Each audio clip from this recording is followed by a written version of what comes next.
even though they're the one complaining about the conditions the children are in. Yep, that makes a whole lot of sense. Honk honk. Domestic sign of an abuser. Sabotage the solution to the problem.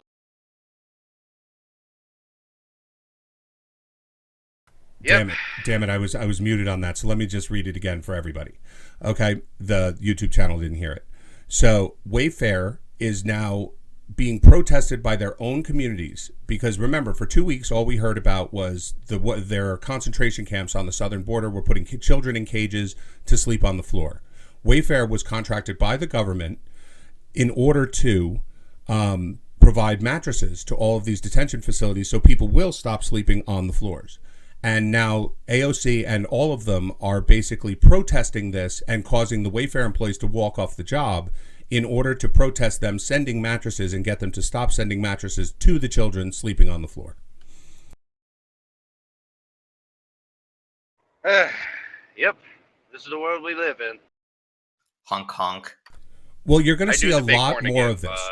You're going to see a lot more of this coming up to 2020.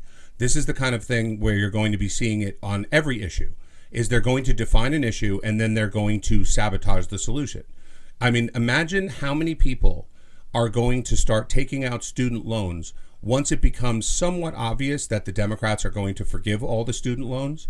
I mean, I saw as much as I can't stand Ben Shapiro, I saw one of his tweets said something like, "Oh, hello, student loan branch. Yes, I'd like 10 loans, please." People are going to start doing this. And remember, this is a solution to their own problem because people that went to school and got an engineering degree and took out college loans to do it have either mostly paid it back or didn't have to pay that much in the first place. Not to mention people who are responsible tend to get responsible degrees. They want to pay back all the people that were convinced to go to college and spend $250,000 on an underwater lesbian feminist theory basket weaving degree. So at this point, they're just trying to quietly fix a problem by assigning it to everybody as assigning it to just a distinct subset. I tell you, I'd laugh my ass off absolutely if they think that it's going to be like 2016.2 where nobody thought that Trump was going to win, but then the Republican candidate wins instead of the Democrat. So now all these people are stuck with all these student loans, and now they're not going to be able to pay them back. I know I'm a little bit of a sadist, but damn it if that wouldn't be funny. Well, remember, they've done it. They did it with the housing market, right? They convinced a whole bunch of people who couldn't afford homes to take loans that they couldn't afford to pay back. And then when they crashed the housing market and were able to vilify the bankers enough, they spent trillions of dollars bailing out just the banks, not the people who had the homes. So the banks not only got paid on the front side in that they were bailed out from all of their shitty loans, they got paid on the back side because they repossessed all the houses anyway. So at this point, they're now doing the same thing to the student loans. They bolstered the idea of the university, which, as Mencius Moldbug calls the cathedral, the one who actually make policy in this country and shift public opinion. They've boosted them to the point where they've raised tuition so much that they're getting billions a year in tuition, which are being paid for with government guaranteed loans. And when it all comes crashing down, they're not going to pay off the people that took the loans. They're not going to make them happy because remember, their rage is something that the Democrats thrive on. They're going to make sure the universities get paid for all of this, so-called bullshit. And then they'll do the same thing. The next one, and they're already setting it up because I already hear all the candidates talking about it. They're going to do the same thing with small businesses. They're going to start, there are proposals out there to bolster small business lending by $1 trillion, but only to minority and women-owned businesses. So what they're saying is they're going to cause a whole bunch of people who have no business being in business to take loans to start businesses that won't succeed, and then they'll have to fix the problem when all of those businesses fail. Seems to me like it's just another case of government causing the problem, and then government has to come in and clean up its own mess by instituting more policies and on the vicious cycle. Yeah, it's kind of terrifying when you identify the trend like that, Halsey. I had not considered that trend, and that seems like a pretty vicious black. Well, the thing is it's been going on in a lot of different industries, and it all goes back to when Eisenhower warned on his exit speech about the military-industrial complex. And he didn't say why he was warning about it. He just warned against it, right? But that was because he saw what was happening. He saw that the military-industrial complex was infecting every area of American society, and it would come to the point where criticizing that complex or anything involved in it would become criminal, and it would become so entrenched into different areas of it that it would cause the downfall of society. And I can give an example. And there's a Jewsburg in your chat that's probably going to freak out about the idea of this. This is why you're seeing anti-BDS laws being passed in states all around the country, saying that that employees of universities are not allowed to criticize Israel. Why? The whole Israel industry is a giant kickback to the military-industrial complex. It's so that our already $1 trillion budget, which goes to fund Lockheed Martin and Raytheon and all of those companies, they also get the investment from all of the university sovereign pension funds and all of their trust funds. All of those go mostly to defense contractors as well. Putting sanctions on Israel, which is a huge part of the military-industrial complex, would hurt them in that they'd have to go get that money elsewhere in a more transparent way. So they shut down the ability to even consider criticizing or going after Israel because it protects those investments without having to funnel the money directly. And it's just one example of millions that are out there of where they put a system in place that funds the people they want to fund, and then they make criticizing that avenue illegal.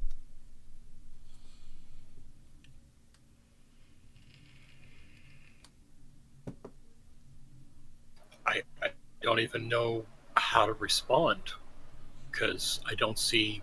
I mean, it sounds like you're entirely correct, and it's just at this point, it seems like an almost assembly line process that they can use on any portion of the economy to gain control.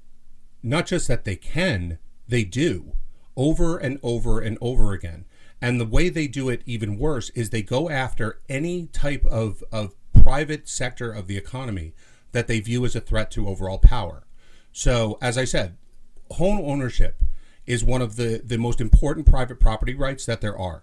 Keeping people in inner cities, not connected to their land, not connected to even their own home, has been a mainstay of the left since day one. Why do you think most inner cities are incredibly leftist and most outer cities are not at all? It's because when, like, people love to throw this at me. They say America was founded by white Christians. And I say, yeah, but you're leaving two things out. White Christians is true. They were also fathers and they were also landowners. These are people that went to war knowing they had something to lose and did it anyway. That is a big deal. When a person realizes that they've been pushed that far and it's time to go to war, that's an enemy that you really have to worry about. So what did they do? They destroyed the family, and they made children something that, as the birth rate lowers, people stop thinking forward about their kids.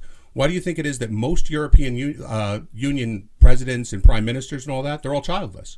Merkel's childless, Macron's childless, Juncker's childless, Theresa May was childless, and there's a whole bunch more. There's a huge list out there of all I don't think Trudeau has kids, or if he does, he has like one kid and he doesn't give a fuck. But I'm just saying that the childlessness of these people allows them to only think of now, not the future. They don't have to think about their kids living with the bullshit that they put on us because they don't have kids, right? They only have to consider the next 10 years, not the next 10 generations. So when you attack the family, this is what happens. Then they went further and started attacking property. First, they tried to get everyone possible by destroying the manufacturing base to move to cities. And when that wasn't enough, they destroyed the mortgage market so that people can't buy houses. What do people do when they can't buy houses? They rent. And the more you rent, once you're renting in the first place, why not get closer to a city? You're completely mobile. You have no commitment to your town if you're renting. So that's why they're saying now, where it used to be one person would get a job and stay with that job for 20 years. Why? Because that's where their house was. There are only so many limited careers in one place. But if you're a renter and can up and move anytime you want, well, then what do you give a shit about your job? What do you give a shit about your community? What do you give a shit about laws or morality? Because anytime you don't like something, you could just get up and leave. It turns you into a parasite instead of turning you into someone who can actually take part in your own success. And then nowadays, that makes a lot of sense when you explain it. Yeah, and you're seeing it with this whole adoption of the gig economy. It's a lot easier to function in a gig economy when you have a broader market like you find in a city. You're just you can only make so much as an Uber driver in the sticks because how many people need your services in the sticks? And then you go a step further. I mean, TFM, he talks about this as well. Is you look at the universities. What were universities always for? The privileged, which you can't ever get over the problem of the privileged. That's going to be something that exists in every society known to man. But it was a place for very, very, very smart people. And the thing was, you couldn't control whether those smart people were right wing or left wing. So colleges were supposed to be a place of great debate, a place where different ideas were shared and the best ideas would come forward. And even if they weren't adopted, maybe it was just an idea whose time never came. So what did they do?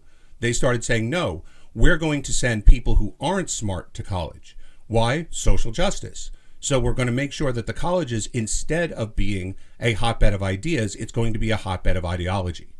Okay, so now you have that going on, and what are they going to do? They're going to crash the college system so that now they're going to be in charge of who goes. Why do you think they say everyone should go to college for free? Notice they're not saying everyone should go to trade school for free. Notice they're not saying everybody should go to, different engineering schools for free. They're saying only college.